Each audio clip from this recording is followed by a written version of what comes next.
पहलगाम मध्ये जो भारतीय निष्पाप नागरिकावर हल्ला झाला आणि त्याच्यामध्ये त्यांनी अनेक निष्पाप नागरिकांचे प्राण घेतले, या दहशतवादी हल्ल्याच्या विरोधामध्ये असो किंवा त्याचा बदला घ्यायचा म्हणून असो, भारतीय सैन्यांनी जे ऑपरेशन सिंदूर राबवलं,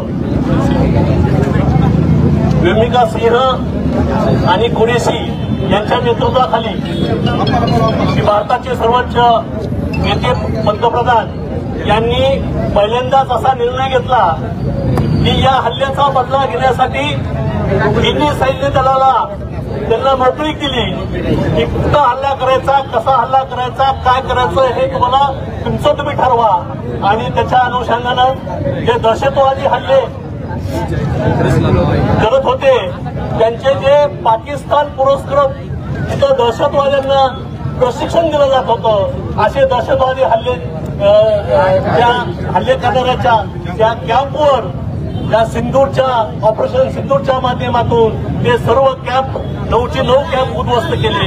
एवढंच नव्हे, जो हा पाकिस्तान जो भारत देशावर प्रत्येक वेळेला एक वाकड्या नजरेने बघतो, त्या पाकिस्तानमधील प्रमुख शहरावरती सुद्धा या भारतीय वीर सैन्यांनी प्रचंड असे हल्ले केले आणि किमान फक्त 3च दिवसात पाकिस्तानींनी नांगी टाकली। पाकिस्तानींनी ओळखलं की भारतीय सैन्याची ताकद किती मोठी आहे।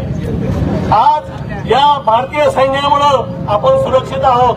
जर आपलं भारतीय सैन्य या बॉर्डरवरती कसलीही तमाम बाळगता, ऊन असो, पाऊस असो, बर्फाच्छादित प्रदेश असो, या ठिकाणी जीवाची बाजी लावून जर आपलं संरक्षण करत असेल तर आज असं आपण तिरंगा यात्रा काढून त्यांना प्रोत्साहन दिलं पाहिजे, जेणेकरून त्यांचा हौसला अजून वाढेल आणि त्याच्यामुळे आपला देश मजबूत होईल। आणि याच अनुषंगाने आज आपण या ठिकाणी तिरंगा रॅली काढली। या रॅलीसाठी आपल्या तालुक्यातील जे माजी सैनिक आहेत, हे माजी सैनिक सर्व जातीनं इथं उपस्थित राहिले, त्याबद्दल मी त्यांचं आभार व्यक्त करतो। तसेच ते उद्याचे भारताचे सैनिक होऊ इच्छितात असे जे या भूम शहरामध्ये जे अकॅडमी चालवतात, त्या अकॅडमीमध्ये जे जे आता प्रशिक्षण घेत आहेत त्या सर्व विद्यार्थ्यांनी आज या ठिकाणी आपली उपस्थिती दाखवली। तसंच भूम शहरातील सर्व मान्यवर या ठिकाणी उपस्थित राहिले आणि सर्वांचं मी या ठिकाणी आभार व्यक्त करतो।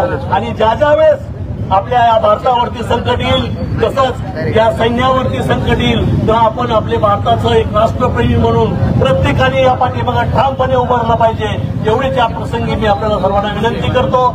यानंतर आपण जे पहलगाम मध्ये जे मृत्युमुखी पडले, तसेच या ऑपरेशन सिंदूरमध्ये जे काही आपले जवान वीर जवान शहीद झाले, त्यांना श्रद्धांजली अर्पण करून आपण यानंतर राष्ट्रगीताने आपल्या या आजच्या तिरंगा रॅलीचा समारोप करूया। जय हिंद, जय भारत।